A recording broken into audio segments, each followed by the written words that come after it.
Hello বন্ধুরা, good morning. আমি পূজা। তোমরা কেমন আছো? আশা করি সবাই ভালো আছো। আমিও ভালো আছি।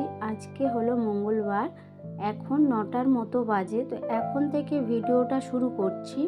আশা করি কিছুটা হলেও ভালো লাগবে। আর আজকে ছেলের স্কুল ছুটি ছিল, তাই না ঘুম থেকে উঠতে দেরি হয়ে গেছে। তো ঘুম থেকে উঠে সকালে কাজকর্মগুলো সেরে নিয়েছি। আর এই যে স্নান সেরে ঠাকুর ঘরটাও সেরে নিয়ে আগের দিনের কিছু জামা কাপড়গুলো ছিল সেগুলো আর যেগুলো ধুয়েছি ওগুলো শুকো দিয়ে দিলাম। আর আজ না বেশ রোদটাও উঠেছে।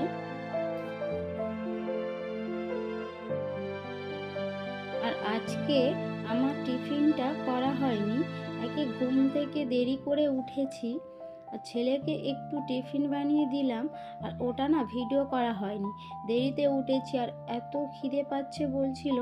তোমরা তো জানোই যে তাড়াতাড়ি করে কোনোভাবে ভিডিওগুলো শ্যুট করা যায় না। আর বাচ্চা মানুষ খুব খিদে পাচ্ছে বলছিল। আর ও উঠে না সকালে ফ্রেশ হয়ে টিফিনটা খাওয়া দাওয়া করে, ওই অভ্যাসটা আছে। তো কোনোদিন যদি স্কুল ছুটি থাকে তো দেরিতে উঠেও খাবারটা না সঙ্গে সঙ্গে দিতেই হয় ওকে। আর আমি একেবারেই ভাত খেয়ে নেব। তোমাদের সাথে কথা বলতে বলতে রান্নাটাও বসিয়ে দিয়েছি। আর বেশি কিছু বানাবো না আজকে, কবি ভাজা করব আর ডিমের তরকারি করব।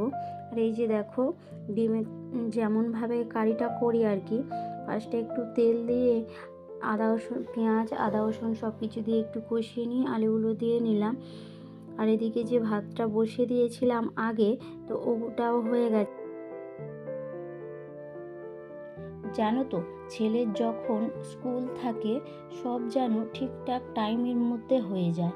আর সব সময় মাথায় থাকে যে এই টাইমে না কাজগুলো সারতে পারলে আমার আর কাজগুলো হবে না। ওকে আনতে যেতে হবে নির্দিষ্ট একটা টাইমে, তখন যেন কাজগুলো সব সময়ের মধ্যে হয়ে যায়। আর এই যে দেখো, এত বেলা হয়ে গেছে, আমি জানলাগুলো এখন খুলে দিলাম, এত হাওয়া আসে না। আর এই যে দুদিকটা পুরো ফাঁকা, একটু দেরিতে খুলি জানলাগুলো শীতের সময়। আজকে এই রুমটাতে ছিলাম না, ঠান্ডার সময় না এই রুমটাতে কম থাকি, এই ঘরটা বেশি ঠান্ডা মনে হয়, তাই ঠান্ডার সময় এই রুমটাতে একটু কম থাকি। ওই দিকের রুমটা অনেক ছোট, আর ওটা না একটু রোদ আসে, ঘরটা যেন গরম, তাই ওই ঘরটাতে বেশি থাকি। আর এই যে দেখো, এই ঘরে ছিলাম না বলে কালকে পড়তে বসিয়েছিলাম বাবুকে,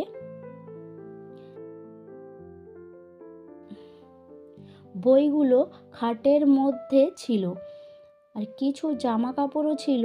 তো সকালে সংসারের কাজে সেরে রান্নাটা বসিয়ে দিয়েছিলাম। বেডরুমটা পরিষ্কার করা হয়নি যেহেতু ঘুম থেকে দেরিতে উঠেছিলাম। আর এই তো রান্নাটা একদিকে বসিয়ে দিয়ে বেডরুমটাও পরিষ্কার করে নিলাম।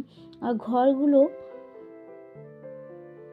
যদি না গুছানো থাকে তো নিজেরও ভালো লাগে না, তাই না?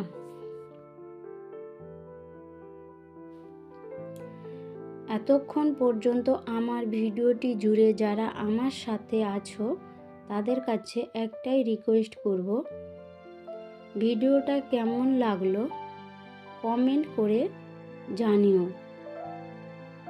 আর আমার কোনো নতুন বন্ধু যদি ভিডিওটা দেখে থাকো তাহলে কমেন্ট করে জানাতে ভুলো না। তোমরা যদি আমার এই ধরনের ভিডিওগুলো দেখতে পছন্দ করো তাহলে তোমরা আমার চ্যানেলটাকে সাবস্ক্রাইব করে দিও আর আমার পাশে থেকো। আর খাওয়া দাওয়াটাও সেরে নিয়েছি, আজ কোনো রেস্ট নেওয়া হয়নি। ছেলে দেরিতে উঠেছিল ঘুম থেকে, তো ও আর ঘুমোবে না। তো সাদা তুলার মতো হঠাৎ বাইরে বেরিয়েছি, তো উড়ে উড়ে আসলো, দেখে ছেলে বলছে যে ওটা কি, সত্যি এটার নাম আমি জানি না। ছোটোবেলায় এরকম আসতে দেখতাম, তো ওটাকে নিয়ে খেলতাম। যদিও একসঙ্গে অনেকে থাকতাম না, এ বলতো আমি নেব, ও বলতো আমি নেব, এরকমই হতো। তখনকার খেলাধুলাগুলো আলাদাই ছিল, তাই না? আর ছেলে আর আমি ওটা নিয়ে একটু ওড়াচ্ছিলাম। আমি নিজে একটু সময় পেলে ডিআইওয়াই কাজ করতে ভালোবাসি, কিন্তু সময়ের অভাবে কাজগুলো আর করা হয় না।